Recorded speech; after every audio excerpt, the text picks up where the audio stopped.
சுந்தர் அவர்கள் பெற்றுக்கொள்வார்கள்.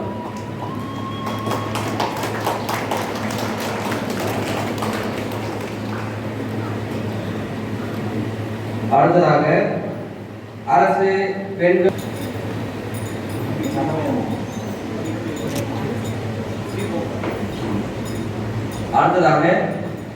அரசு உயர்நிலைப்பள்ளி கர்மகவுண்டன்பட்டியில் 461 மதிப்பெண்கள் பெற்ற தா வனிதா மாணவர்களை தயவு செய்து தரவு எழுதி பாராட்டுமாறு பள்ளியிலேயே மேல்நிலைப்பள்ளி நடுப்பள்ளியில் முதல் மதிப்பெண் பெற்ற 463 மதிப்பெண்கள் பெற்ற அக்ஷயா.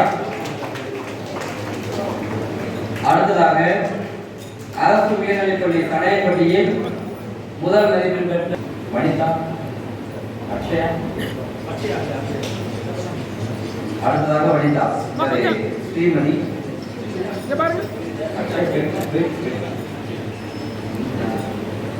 465 மதிப்பெண்கள் பெற்ற தனலட்சுமி அவர்களை அன்போடு அழைக்கிறோம்.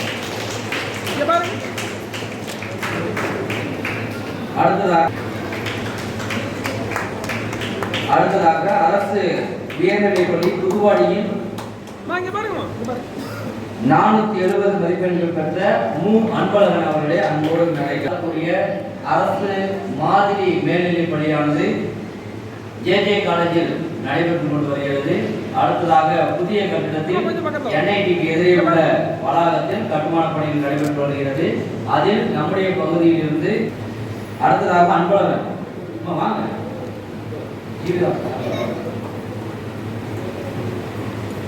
அடுத்ததாக அரசு மேல்நிலைப்பள்ளி ஓந்தான்பள்ளி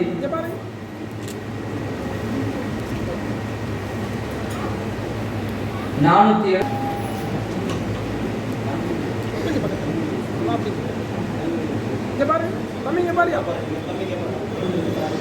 அடுத்ததாக ஆர்சி மேல்நிலைப்பள்ளி பெரியநகரப்பள்ளியில்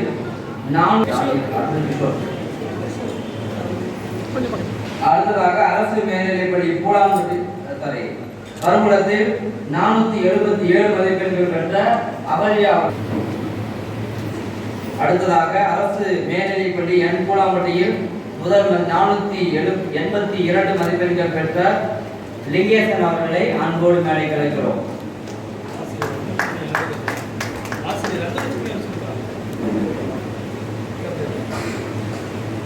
அடுத்ததாக அரசு உயர்நிலைப்பள்ளி பூசாரிப்பட்டியில் 484 மதிப்பெண்கள் பெற்ற ஷாலினி அவர்களை அன்போடு அழைக்கிறோம். நல்ல பலத்த கரகோஷம் கொடுக்கலாம். 480 மார்க்கெல்லாம் சாதாரண மார்க்கெல்லாம் இல்லை. அடுத்ததாக வையம்பட்டி ஒன்றிய அளவில் 2ஆம் இடம் பெறும் அரசு பெண்கள் உயர்நிலைப்பள்ளியில் அடுத்ததாக மாதிரி பள்ளியினுடைய மாணவி வையம்பட்டி ஒன்றிய அளவில் முதல் மதிப்பெண் பெற்ற மாணவி அரசு மேல்நிலைப்பள்ளி இளங்காக்குறிச்சியில் 488 மதிப்பெண்கள் பெற்ற அஸ்மா பானு அவர்களை அன்போடு பெருமையோடு மேடைக்கு அழைக்கின்றோம்.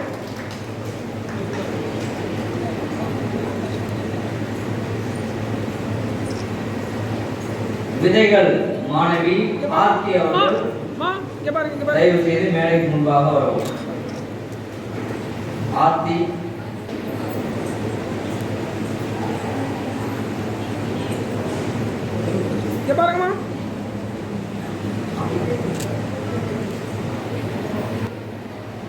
ரூபாய் 25,000 நம்முடைய மருத்துவர்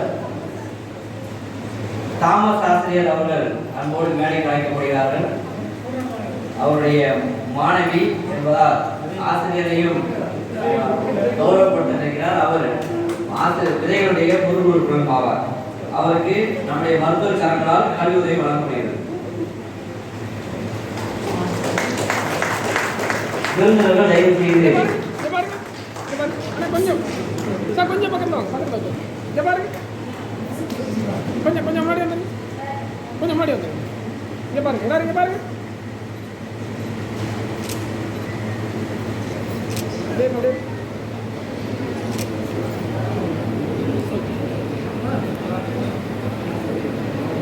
கல்வி அறக்கட்டளையின் 4ஆம் ஆண்டு விழா சிறப்பாக நடைபெற்றுக் கொண்டிருக்கின்றது. இந்த விழா சிறப்பாக நடைபெறுவதற்கு காரணமாக இருக்கின்ற மாணவ செல்வங்களுக்கும் சிறப்பு அழைப்பாளர் அனைவருக்கும் என் இனிய காலை வணக்கம்.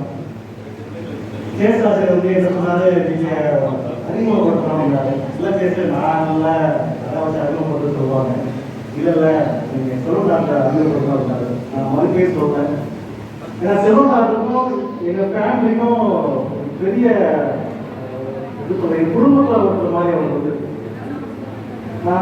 மாற்ற பகுதியில் போனோம்னா அந்த அவைலபிலிட்டி வந்து ரொம்ப முக்கியம். மருத்துவரை பார்க்க போனோம்னா அவைலபிலிட்டி ரொம்ப முக்கியம். நம்மளுக்கு உடம்பு சரியில்லைன்னா நம்ம 2 பேர் தான் நம்ம கண்ணுக்கு தொடரும். ஒன்று கடவுள் தொடரோட மருத்துவர் தொடரும். கடவுள் மேலே எந்த அளவு நம்பிக்கைக்கிறோமோ அதே அளவுக்கு இல்லை அதை விட மேலே வந்து நம்ம மருத்துவர் மேலே இந்த காலத்தில் நம்பிக்கை வைக்க வேண்டிய சூழல் இருக்குது. ஏன்னா உயிர் சம்பந்தப்பட்ட விஷயம். செவனுடைய ரொம்ப பிடிச்ச விஷயம்னா நீங்க ஓபி பார்க்க தெரியும். ஒரு சின்ன பெஞ்சு ஒரு 3 அடி தான் இருக்கும். ஓபி பார்த்துட்டு அந்த பெஞ்சிலே படுத்துக்கிறாரு. நான் சொல்றேன் சார் போய் ரூம்ல இருந்து ரெஸ்ட் எடுக்கலாம்ல. ஏன்னா சார் தூண்டுதுல ஒரு கட்டத்துக்கு உள்ள ஒரு பெரிய பெட்டு தலையில பெருசா எதுவுமே இருக்காது. எனக்கு ஆச்சரியமா இருக்கும். என்ன காரணம்னா ஒரு மேல போயிட்டு அவர் பேச வந்தா உடனே அட்டன் பண்ண முடியாது. ஒரு எமர்ஜென்சி வந்தா உடனே அட்டன் பண்ண முடியும்னு சொல்லிட்டு அவரோட அவைலபிலிட்டி பாருங்க எப்படி கொடுத்தாரு. ஒரு டெடிகேஷன் வந்து ரொம்ப எனக்கு ஆச்சரியமா இருக்கும். எப்படா இந்த காலத்துல இப்படி அப்படின்லாம் நினைக்கணும். எங்க பர்சனலாகவே எனக்கு டாக்டரோட 2 விஷயம் ரொம்ப நிகழ்ச்சியமா தந்தாங்க. எங்க அப்பா ரொம்ப உடம்புலாம் இருந்தாங்க. ஒரு 95 வயசு இருக்கும்.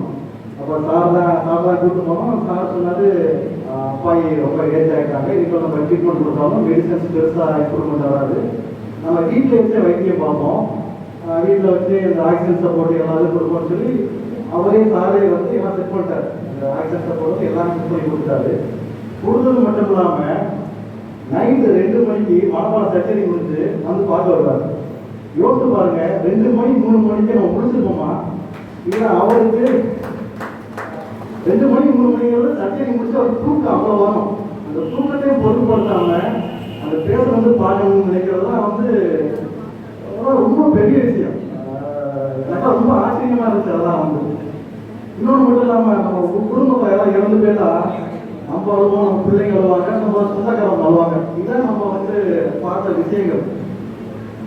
ஆனால் ஒரு டாக்டரா இருந்து ஒரு பேஷண்ட் இறந்து போனதுக்குலாம் அழுவாங்களா அப்படின்னு சொல்லி நான் சார் தான் பார்த்தேன். எப்படின்னா எங்கள் அப்பா இறந்தப்ப நைட்டு ஒரு 1 மணி இருக்கணும். அவர் வந்து அவ்வளோ அழுதார்.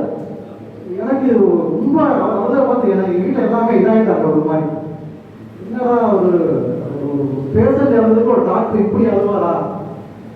ஸோ இந்த மாதிரி ஒரு மருத்துவம்லாம் பார்க்கறது பெரிய விஷயம். இவரை வந்து சொன்னால் அவர் வந்து ஒரு மக்களுக்கு முதல்னு சொல்லுவாங்க. இந்த மாதிரி இவர் வந்து ஒரு மக்களின் மருத்துவர். வந்து இது எளிமை பெரிய விஷயம். நிறைய பேர் ட்ரீட்மெண்ட் பார்ப்பாங்க. 10,000 நிற்கா 5,000 நிற்குவாங்க. சாப்பிட்டு நிற்பாங்க. சார்ந்து பார்த்துட்டு சரி போங்கன்னு அனுப்பிச்சுடுவார். இது மாதிரி அவர் விட்ட காசு கொஞ்சம் நஞ்சம் இருக்கார். கண்டிப்பாக நிறைய பேர் எங்கள் கதையோட டீமாச்சு வேலை பார்த்தா அவர் அப்பா கொண்டே வைத்தியம் பார்த்தா 15,000 பில்லு வந்துச்சு. அந்த பையன் 5,000 தான் கேட்டான். சார் சரி போப்பான்னு விட்டாங்க. யோசிச்சு பாருங்க, இதெல்லாம் வந்து இதெல்லாம் கரார வசூல் பண்ணக்கூடிய காலகட்டங்களில் இருக்கிற நேரத்தில் யாருமே தெரியாத ஆளுக்கு வந்து தண்ணீர் விடுறது, இந்த ஃபீஸ் விடுறதுலாம் ரொம்ப பெரிய விஷயம்.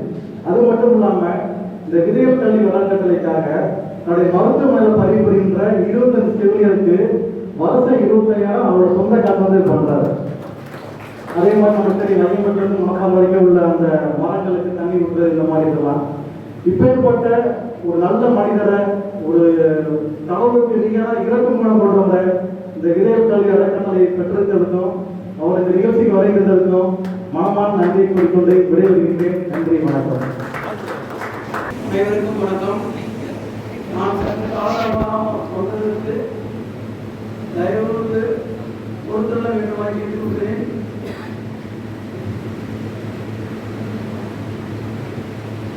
சமூக மாற்றத்திற்காக வித்திட்ட மனிதருக்கான விருது பெற்ற திரு ஆறுமுகம் ஐயா அவர்களை வாழ்த்துகின்றே வணங்குகின்றேன்.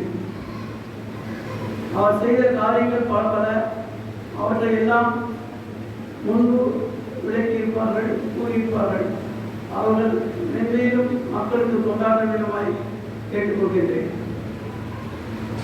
சிறப்பு அழைப்பாளர்கள் அனைவருக்கும் எனது வணக்கத்தையும் நன்றியையும் தெரிவித்துக் கொள்கிறேன்.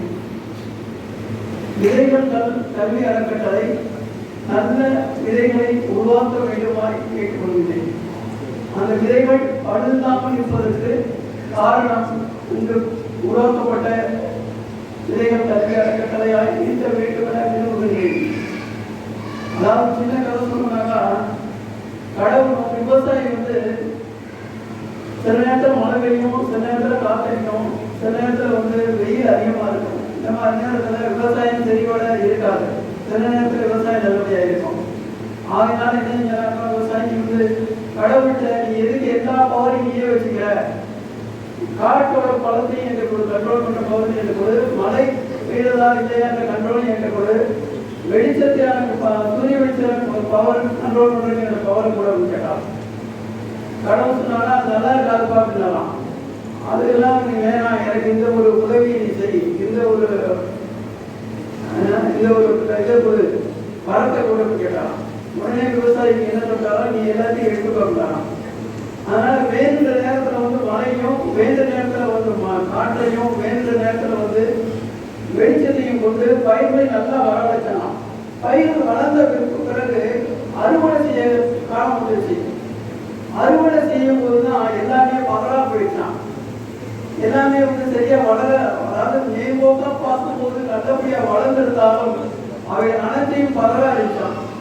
அப்பதான் திரும்பி போய் அந்த விவசாயி கடவுளை, சாமி எல்லாமே போயிடுச்சு, நான் என்ன செய்யறதுன்னா அப்பதான் சொன்னாராம், கால சூழ்நிலைக்கு தகுந்த மாதிரி தேவையான வெயிலையும் மழையையும் காற்றையும் நாங்கள் உருவாக்குறதுனாலதான் அவைகள் எல்லாமே சூழ்நிலைக்கு தகுந்த மாதிரி கீழ் நோக்கி நல்லபடியாக வளர்ந்து வேற வைக்கின்றன.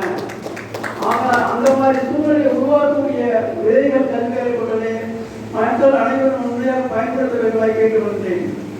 என்னுடைய ஒரே ஒரு தாராள மந்திரம் என்ன கேட்டீங்கன்னா, ஹார்ட் ஒர்க் நெவர் வேஸ்ட். அதான். அதனால அனைத்து மாணவர்களும் நன்கு உழைக்க வேண்டும். பெற்றோர்களும் வழிகாட்டிகளை எடுத்துக்கணும், ஆசிரியரை வழிகாட்டி எடுத்துக்கணும், யாரையும் ஒதுக்கூடாது.